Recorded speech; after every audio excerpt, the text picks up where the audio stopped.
And hello guys, once again, welcome back muli sa ating channel. Panibagong araw, panibagong reaction video ang ating pag-uusapan.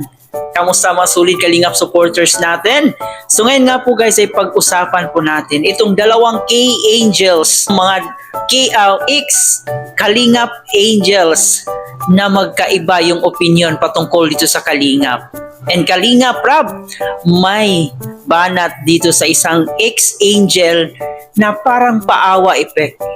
So mamaya ng konti ating alamin kung sino yung mga key angels na yan, at dito malalaman rin po natin kung ano-ano yung mga sinasabi nila patungkol dito sa Kalingap.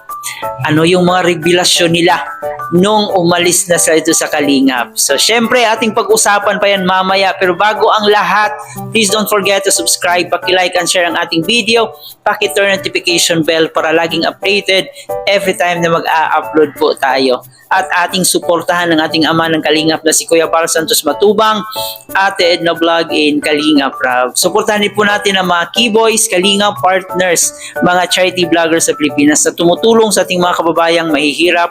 Huwag nating kalimutan. At syempre yung mga kasamahan nating Kalingap reactors, no?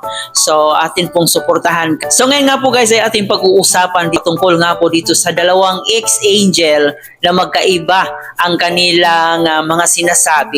May positive and may negative.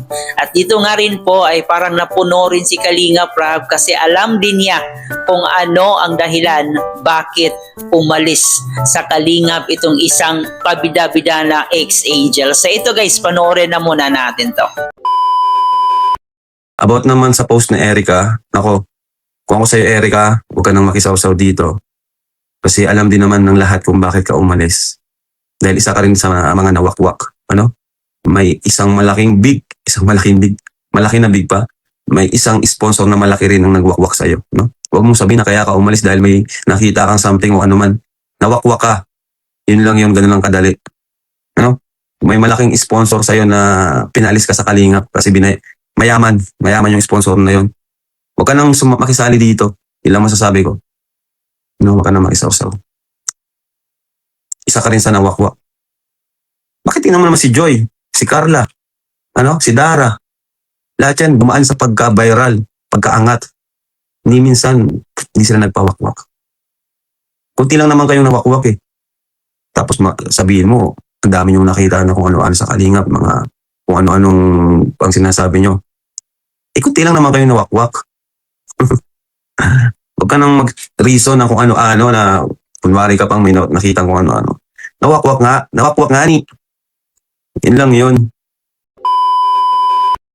Dito nga po guys, ay napapansin natin si Kalingap Rab na medyo naiinis doon sa revelasyon ng isang ex-angel na si Erica, kasi alam din naman niya kung ano yung punot dulo kung bakit umalis sa Kalingap itong si Erica. Dahil ito ay nawakwak dati ng isang sponsors. Kung ako dito kay Erica, sana hindi na lang po siya nagsalita. Kasi alam din naman niya kung ano yung kasalanan niya, bakit siya napaalis or bakit siya umalis dito sa Kalingap. Huwag na po sana siyang makisawsaw pa, kasi mas lalong gugulo pa. Or baka gusto niyang sumawsaw kasi gusto niyang magka-views. Kasi yung vlog niya po, yung channel niya, walang masyadong views eh. So siguro alam niya na dito sa Kalingap marami talaga ang views. Kaya sumawsaw ulit si ex-angel. And dito rin po guys ay mapanoorin po natin ang isang K-Angels, dating K-Angels din po, na positive naman po yung feedback niya about sa Kalingap. At dito ay nagsisisi pa siya kung bakit ay umalis siya sa Kalingap at kung bakit hindi siya nakinig sa Kalingap, especially ni Kalingap Rab. So ito guys, panoorin na muna natin to. Itong kinukwento ko is based sa nangyari sa akin, based sa na-experience ko, based sa nakita ko kung ano yung totoo, and sa mga realizations ko, ganyan. Hindi ito against sa Kalingap or against sa kabila. Hindi po. Totoo po yung may anti-Kalingap. Kasi may mga nagme-message sa akin noon nung umalis pa ako sa Kalingap. Parang pinagsasalita ako ng masama sa Kalingap, ganito, ganyan. Tapos, Especially, parang didiktahan ako laban dun sa mga taong wala naman talagang ginawang masama sa akin. 'Di ba? So, never pa ako pumayag. Kaya yun, tinanggal nila ako sa GC nila. Wala akong makitang enough reasons para gawin ko yun.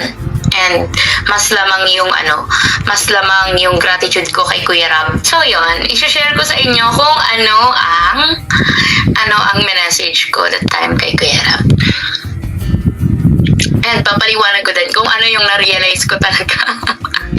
Kasi totoo talaga to. Ito, happy birthday po Kuya Rab. Thank you, Medit. God bless you po always. Thank you po sa lahat. Sabi niya, kamusta na? Sabi ko, okay lang po Kuya Rab. Still fighting. Dami ko po na-realize for the past 1 year. Kasi last year po ito. For the past 1 year sa social media mula nung na-discover mo ako, yung mga kaya pala pinagbabawal niyo po ang connection ng Angel sa sponsors kasi hindi lahat ng tumutulong financially ay malinis ang intensyon.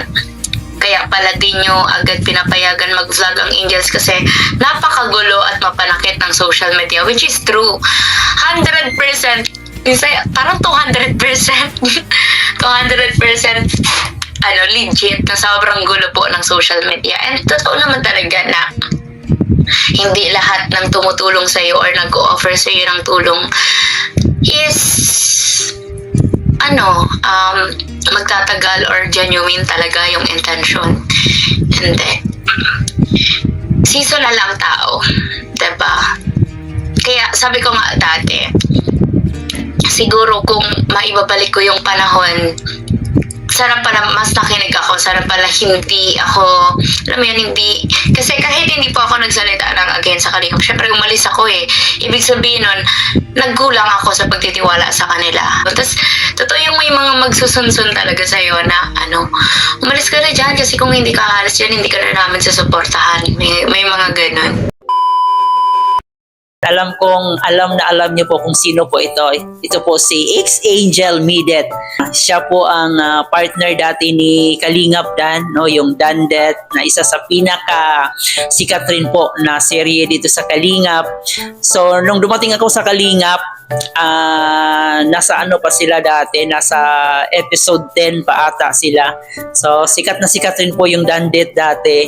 And yun na nga, sabi niya dito ay parang pinagsisisihan niya yung pag-alis niya sa Kalingap. Dito niya napagtanto na mali pala talaga yung ginagawa niya.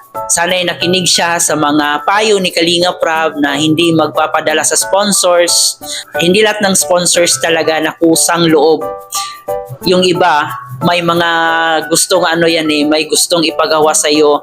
Kaya sinasabi talaga ni Kalingap Rab dito sa kanyang mga key angels na as much as possible, huwag magpawakwak dito sa mga sponsors. Kasi at the end of the day, may hihinging kapalit talaga yung mga ibang sponsors. Dito napagtanto ni Midet na kung nakinig lang sana siya ni Kalingap Rab ay hindi siya mawawala dito sa Kalingap. At sinabi rin niya dito na kung bibigyan pa siya ng pagkakataon ay siguro gusto pa niyang manatili dito sa Kalingap.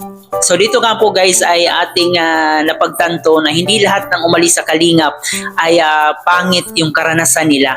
So nakadepende pa rin po yan sa kung anong pag-uugali ang ipinapakita na dito sa Kalingap. So may positive and negative yung impact nila dito sa Kalingap. So kay Erica naman, parang hindi naging maganda yung takbo ng kanyang buhay dito sa loob ng Kalingap. Kaya siya umalis. And siyempre, alam din niya na may kasalanan rin siya kung bakit siya umalis at bakit siya napaalis dito sa Kalingap. Kasi nagpawakwak siya. Dito kay Midet naman, positive rin po yung feedback niya. Pinupuri rin niya yung mga rules dito ni Kalingap Rab at nahihinayangan siya sa nangyari sa kanya sa pagkawala niya dito sa Kalingap. So kayo ba guys, ano yung opinion niyo patungkol sa ating reaction ngayon? I-comment niyo po dyan sa ating comment section. Muli po guys, ito po yung host na si Chloe TV. Thank you for watching.